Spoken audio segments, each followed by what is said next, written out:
This story is from the subreddit Creepy Encounters and it is titled "He Tried to Break Into My Room with a Fire Extinguisher." In the late 90s, I accompanied my mum to England so she could see where her grandparents had lived.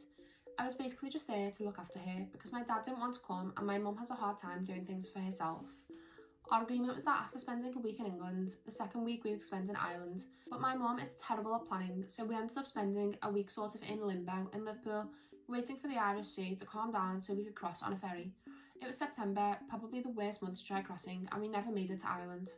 So anyways, for 5 days I had to try and find places for us to sleep at night because she also made no hotel reservations for our entire 2-week stay, and I was completely unaware of this until we were already in England.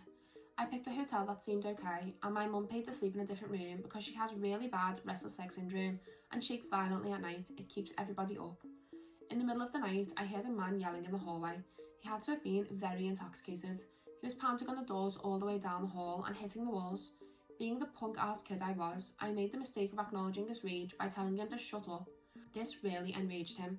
He started beating on my door, screaming he was going to kill me. He tried the doorknob and thank God those doors had an automatic lock.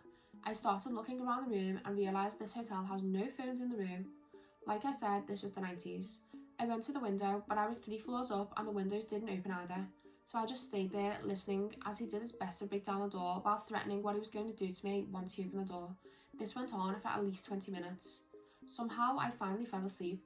When I woke up the next day, I saw just how much damage he had done. He smashed my door with a fire extinguisher he had pulled off the wall. There was dents and marks all down the hall where he had dragged it violently from end to end. The worst part was my mum, down the hall, never said anything.